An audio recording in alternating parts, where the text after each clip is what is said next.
Welcome back. Now we are back in ZBrush and we're going to continue with the working example, and I'm going to take you through the continuation of the portrait for this session. And here we go. So you can see that I've got the head selected, and you know what I'm going to do. The first thing I'm going to do is I'm going to look at some of the measurements that we have. Right, so I'm just calibrating the transpose tool right now. So I'm just checking some of the known distances against the landmark measurements in the notes that I used on the figure. And certainly we proportioned our mesh before with the measurements before we posed it, and these measurements vary a little bit as you pose. So I'm checking things like the height of the sternum against the notes, and I'm seeing which one of these are still true. Right, anterior superior iliac spine to across to the other one should be fairly consistent. This one might also be consistent, and really you just want to find one of your measurements that's held true versus what you originally posed, and we're going to calibrate our transpose with that. So remember, transpose, set the units in there for the transpose measuring. Okay, and then I'm just going to go through some quick tests on the model, right, just to make sure the broad proportions are correct. And some of the most useful measurements on that list, it's the second page of the figure sculpture measurements, and it's to do with the face. And some of the most useful ones are the eye measurement, which is the lateral canthus to lateral canthus width between the eyes, which is measurement number 10. That's a good measurement, and then you'll also have the measurement in between here, which will more or less establish the width through there. So that's what I'm checking with that one, and it's going to require a little pop out. And then we're going to look at probably this measurement, which is between the lateral canthus, which is kind of where the two lids come together, to the part of the lips. And pretty much the idea with these measurements is to triangulate some of the big proportions, right, and some of the very characteristic things that make a face. Okay, so there's the measurement between the eyes. That's measurement number 12 if you're following along with your sheets. You can check through those. Some of them are not very useful, but I try to be fairly comprehensive when I was measuring the model. Okay, this measurement is kind of hairline to the bottom of the chin, and that's the first measurement actually. And just go through these. Sometimes it's hard to use these big measurements to get your model correct when it's still in such a rough stage and we have volume already. So what I'd probably recommend to you guys is to use the major face measurements to get the face right, the proportions of the face, and then later on when you get to the profile, use the profile to establish the height and the angles here, right? Just because it's a little hard to triangulate some of these without knowing exactly where the measurements were taken from. Okay, that being said, this is a useful measurement that I'm sizing up right here. And this is the distance between zygomatic arches, which is on your model sheet number 11. And really this is going to be the widest point of the face. So it's going to sit probably about halfway between the zygomatic arch before it turns the corner around to the face. Pretty much anywhere in there, but that's going to give you essentially the way you can, how far out the ears should be, how far out the side planes of the face should be, and then you can kind of base that relative to the other things in the face. Okay, so again, fairly useful. I'm looking at the overall height of the head with this last measurement right here, and this is it's a little bit of an awkward one. And again, I'm going to say to not do this measurement yourself. This is number 18. It's kind of from the high point of the head to the bottom of the chin, but until you really go into the profile and establish this in the profile, it doesn't make a lot of sense to start popping that up. And I ran into a little bit of a problem with this because it didn't make sense in the context of the face that I already had there. Okay, so you see me just kind of sizing things up. Again, that's zygomatic arch measurement, and nothing more than some of the main measurements here have kind of given us this starting point. So we're fairly far progressed just with our block-in, but we need to refine the structures and some of the soft features, right? We're trying to get the big forms in place, and we kind of had those in place from last week. But the soft stuff is going to be what makes the portrait. So we'll just zoom through this. The measurement checking is fairly tedious to watch in time lapse, and even more tedious to watch not time lapsed. This is another one of the good measurements, which is the bottom of the nose to the chin, which is measurement number 8 in your notes, just for a sanity check.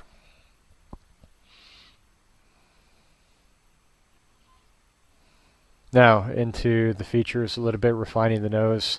He's got quite a characteristic nose, very, very bulbous and actually tall through the nostril and fairly convex out here. Also his this kind of lower cartilage of his nose is very convex as well.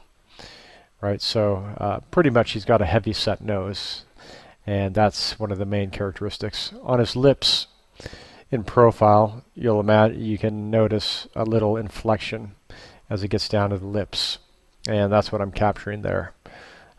Just trying to start to refine that and angle that out. This is quite extreme right now, and I'll soften it over, but that's one of the things that I noticed. Next, I'm going to attack the plane of the lower lip, so right here, and probably go to level 1 to pop this up and out. Right, and it's almost as easy as that when you have a really nice base mesh with the edge loops in the right place. And hey, you guys all do, so it should be easy for you. Okay, one of the references I gave you, one of the last pictures, has a nice view of him tipping his head up, so you can actually see the disposition of the nostrils and the kind of the wings of the nostril as well. Study that for this underview to help you kind of establish the different forms. Certainly mine still needs some refining, and hey, that's what this video is for. So we're going to go through that. You'll see me just tweak them around. Portraiture is a very difficult thing because it's a massively iterative process, right? If you tweak one thing and conform it, like the nose, then you have to look down and conform all the areas that surround it, right? So I've just done the nostrils, and now I have to look and see, has that affected the nasolabial furrow? Has that affected the upper lip? Has that affected the fat up here? Has it affected kind of the cartilage up here? Quite a number of considerations to think about when you're iterating and refining. Look at this. Again, edge looping is great for a mouth because just pulling some very low resolution edges and vertices in can give you a lot of the characteristic gesture of the lips. And that's what I've gone for with this, that quick move, to just get a little bit of that nice flip in the outside of the lip of our guy. Checking proportions as I go. And now some of the soft forms. Again, this is kind of that node on the corner of the lips. A nice convexity. Sits there and overlaps up into this section of the upper lip. That's very characteristic on all portraits, right? You just have to observe carefully.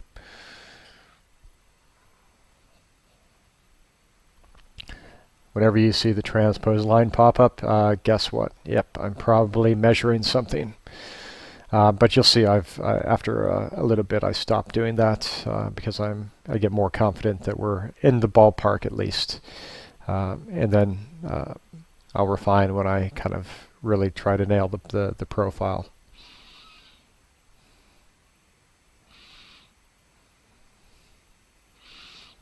I'll go through this a little bit slower so that you guys can kind of just watch as I build up a few of these layers.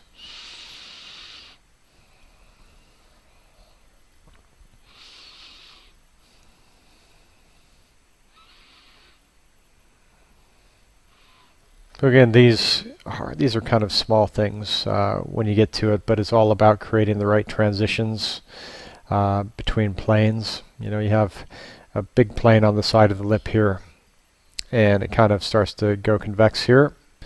But how does it finish as it goes up? What becomes of it? And actually, it kind of rolls up to the inside of the nostril. All right, so just imagine, if you will, snot coming out of your nose. It kind of runs down like this to the outside, and hey, maybe that's why our upper lip was designed that way, to have everything flow off that way. Who knows? Evolution is a big mystery. Okay, looking at the nasolabial furrow and just trying to get some of the volume into this fold. And again, he has very characteristic convexity here.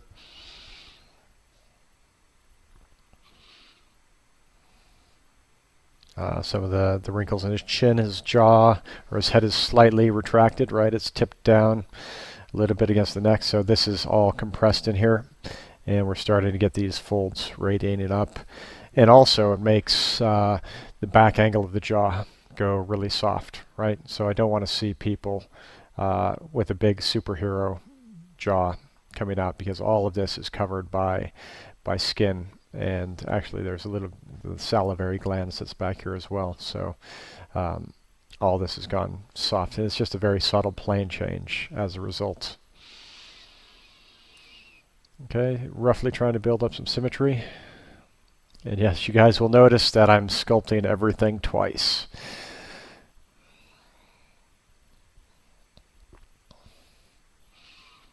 Now, what's going on? What kind of crazy stuff is he up to?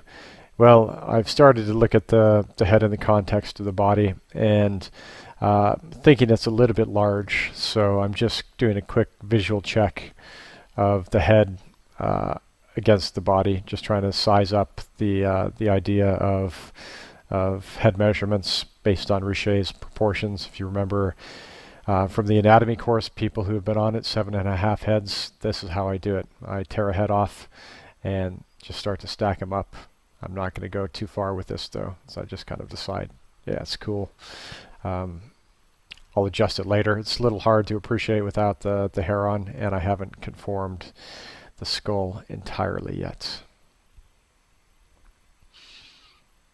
Okay, so there's that's the first pass through the face, and I get to a point where I turntable it and fairly happy. And now just another refinement pass. Things that I haven't really attended to that much is the eyeballs. I'm going to have to look at the profile again, because I think we're not quite there.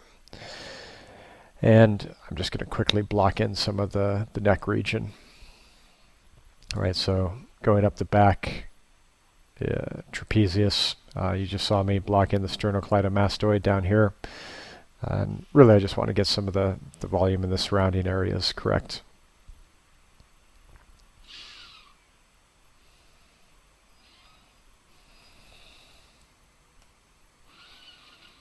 Okay, I'll stop it here and go slowly, because this is starting to get into some refinement of the zygomatic arch. Now, everybody who's watched the lecture video, you will know how much I emphasize kind of the zygomatic arch and how it influences this area of the cheekbone, right? And this is really important, because this is very characteristic on our model, right? This whole area, he's quite lean, and this becomes a fairly deep depression, right? So you have to set up the angles there correctly.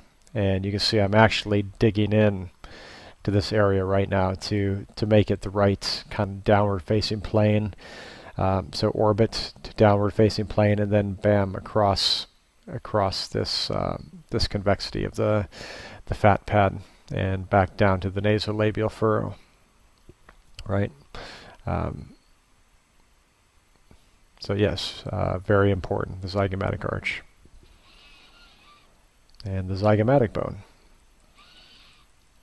Okay, starting to look at some of this, all kinds of forms on his brow, some related to his very kind of prominent frown in this area, but also on the outside we have this area of kind of bony prominence that goes back along the temporal line. And you can see this temporal line was sketched in earlier when I was just really blocking in a placeholder for the face. And upon closer inspection, all of this line needs to move up to about right here and then get taken back. So this is what I'm seeing looking at the reference and what I'm going to start to execute. And you'll see this go further in a little bit. I got distracted by the eye and some of the forms around there.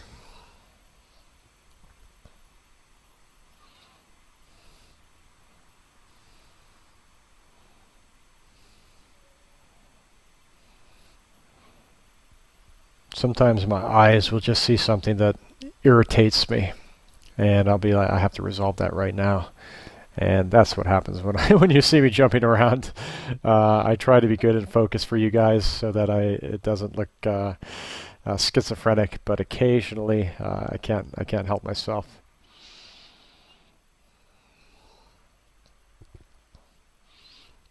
Putting some volume back in here, right? And also I made a few little notes on some transitions from in the nasal bone.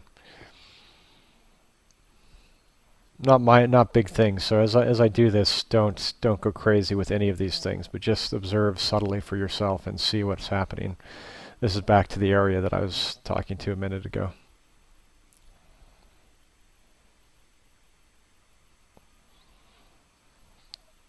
Just really trying to get some of the volume in here, because observing the reference, there is a lot of stuff going on in here, not just a thin little fold going over the eye, but it actually, you know, there's a big kind of bony prominence there as well.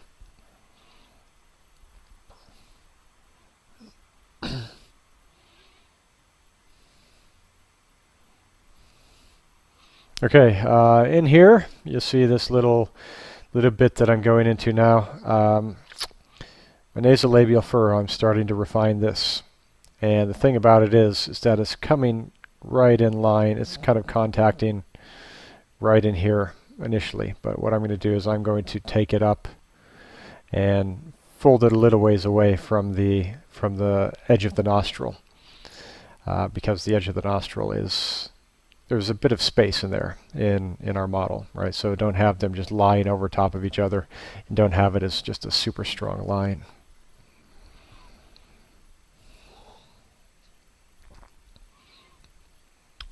Superciliary arch.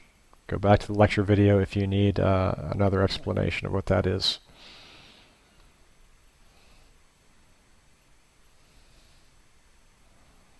Okay, look at that craziness going on up there. It got to the point where I got really disgusted looking at this guy's bald head, because he has just, everybody without their hair is just an egg shape back there. And when you're looking at reference that's not egg-shaped, and you're studying reference, and you just have this left empty, it really is, it's a little bit awkward, and it can throw your assessment of proportions of the face off, especially if, you know, if this guy's hair is coming back like that thickness. You know, it can make judgment, visual judgment, a little bit difficult. So I'm going in with a massive clay tubes brush, and you can see there's nothing delicate about this operation. This is just simply putting volume on. And I'll refine further on, but for now I just want to get some mass on the hair, and hopefully it doesn't look too ridiculous. It does look a little funny, but we'll go through a whole kind of hair sculpting lesson in the future. Okay, I'm just really giving the indication of a little bit of flow of the hair, right? So in the reference pictures of the portrait stuff, he's got two ponytails. His crazy hair goes up like this for the top ponytail, and then he has a ponytail back here as well. So that's what I'm basing this on. I might change my mind and just go for the single ponytail, and then the crazy locks coming off, which is what I'll probably end up doing. Okay, so just so you guys are following, this is not obviously a complete tutorial, but I've kind of blocked in the volume with the clay tubes. Now this is just a standard brush trying to get some round convexities to give a little bit of relief to the tubes of hair going back. All right, so this, again, just standard brush, and you'll see me just kind of drop it in at random. Really just introducing some waviness. None of this is final, so literally this is all going to be kind of refined and made to look pretty. But right now, again, you know, just something to start with.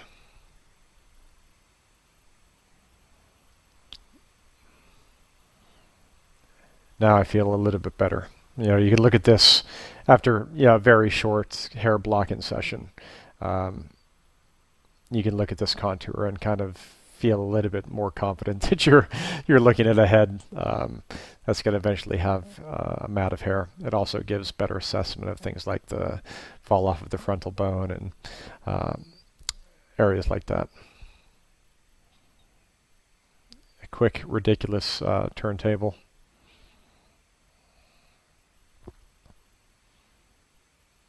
And now some very careful refinement of the eye cover fold. And as I do this, notice I kind of have already sculpted the upper and lower lids to some degree. Probably could use a little tightening up, but they're there to some degree. And I don't really want to ruin this, so I've literally gone in with the mask pen and masked this, so none of my stray strokes or a larger kind of brush cursor will overlap into this area. And so I can really just kind of go in and put volume back in here without being worried about violating any of the sculpting that I've already done. So a lot of this stuff would just seriously encroach on that.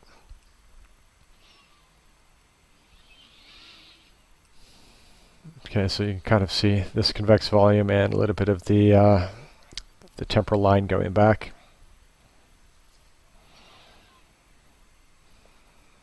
If you had X-ray vision, you could X-ray vision a zygomatic arch through here.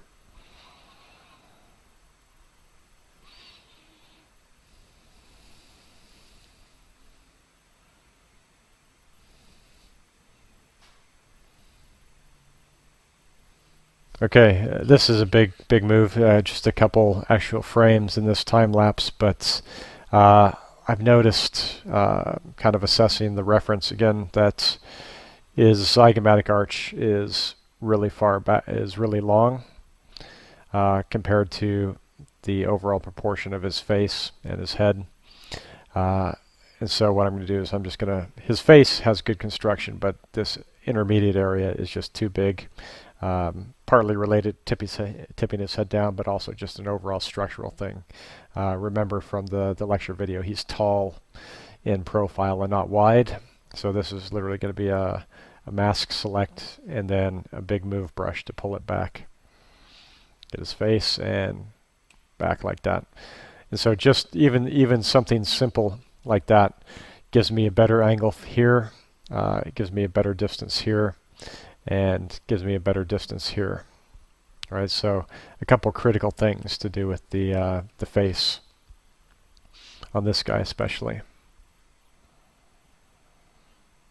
So really looking at a few different angles always helps. You know, get the extreme angles, see if you can logically follow a lot of these planes over. Apologies for my ridiculous brush.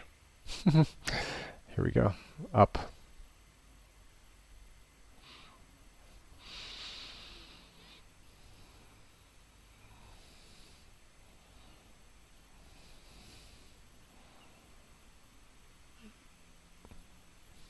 So a lot of this is just nothing's happening. It's me literally looking around my model, trying to assess it in a number of different angles, just looking for areas to fix and improve. And I'm sure I'll find some, so don't worry that we're running out of things to do. And we'll be back in a second with more.